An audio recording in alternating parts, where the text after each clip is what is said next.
Hello friends, I am Dr. Sonal Santosh Chandak, Associate Professor, Department of Commerce, Srimati Kesharbai Lahuti Mahavidyalay, Amravati. In this presentation, I am going to speak on the topic definition of financial accounting. Friends, prior going into the concept and definition of accountancy, let us know something about its history.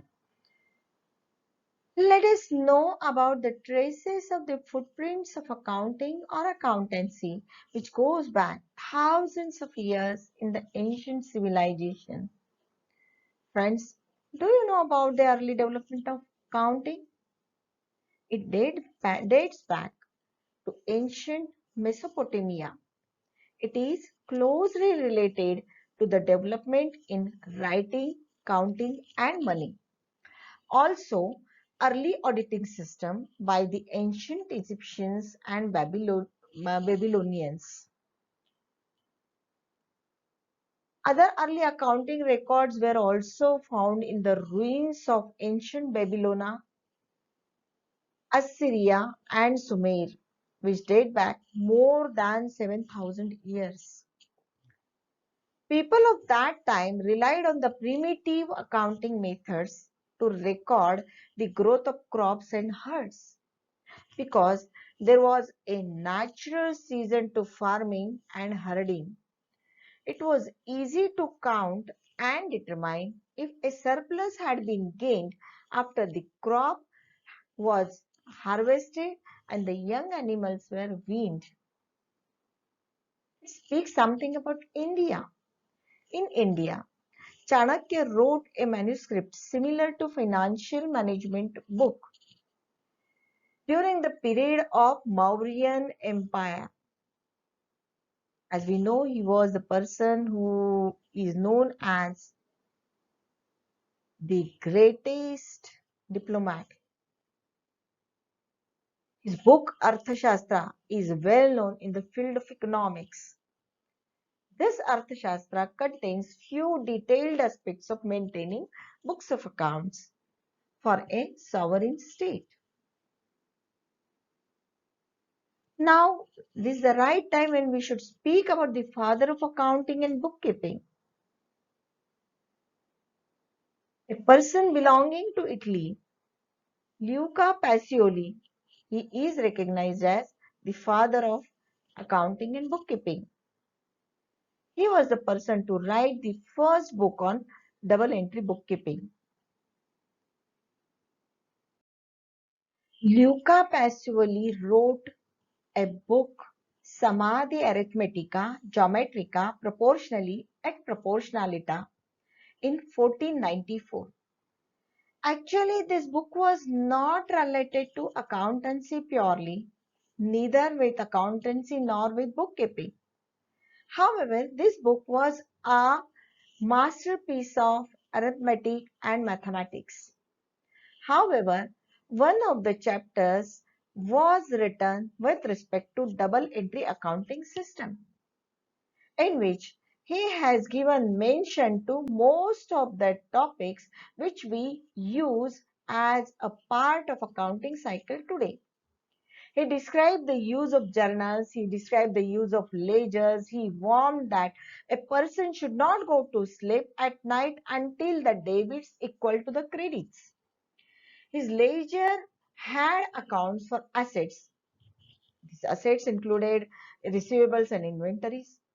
Along with the assets, the liabilities, capital, income, expenditure.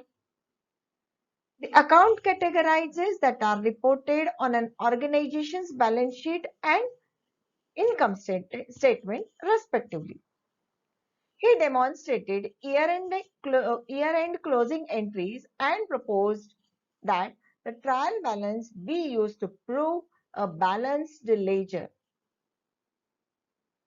He also spoke on the wide range topics right from accounting ethics to cost accounting. Let's speak on the definition of financial accounting. Financial accounting is measurement, processing, and communication of financial information about a business or organization.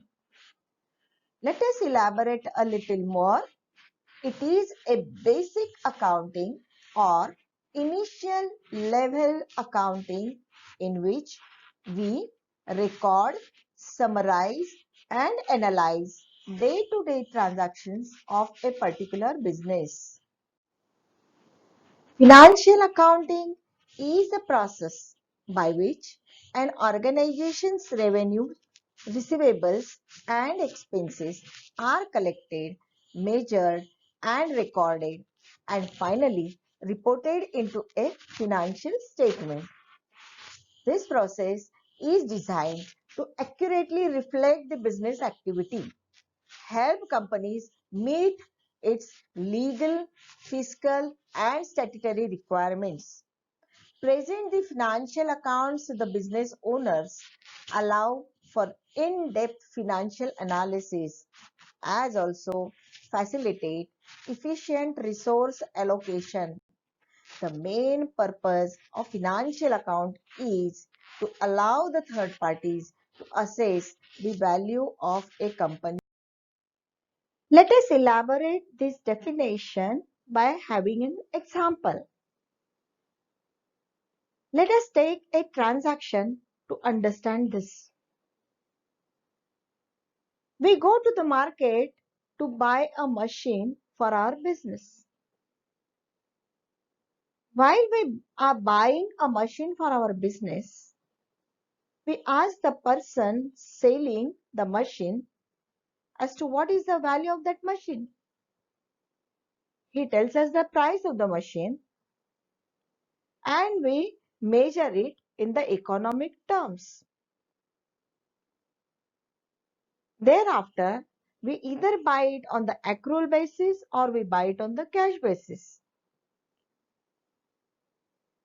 The whole process is done by having a give and take. After the machine comes to our organization, our business, we record it, we give machinery a debit, and if we are given the cash to the seller, we give the credit to the cash. In case we don't give the cash to the person who is selling the machine, we will be giving credit to the seller as creditor. This is how we record the transaction. We summarize it as if either we have paid it or we have to pay it. Thereafter, we analyze in order to find out the whole process. All the transactions taken together, we analyze whether our business is making profit or loss. And finally, the whole process of accounting is done in order to communicate the same to all those who are interested in our business and making the relations with the business.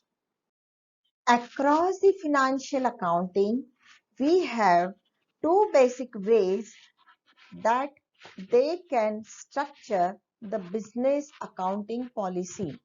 One is accrual accounting and the other is cash accounting.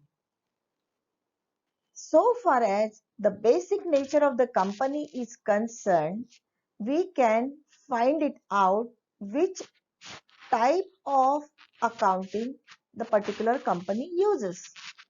Especially publicly traded companies must use the accrual accounting method, which is standardized under generally accepted accounting principles, that is GAAP. The accrual method reports revenues as they are accrued as opposed to when they are received, and the expenses are reported as they are incurred rather than when they are paid. Many private companies also use GAAP, but they are not required to do so, as private companies also have the option of using cash accounting method.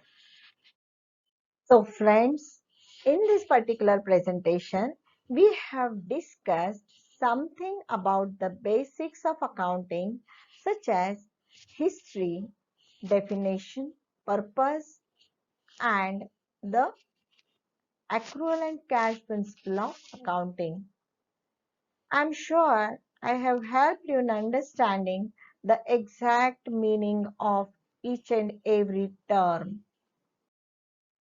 Thank you so much.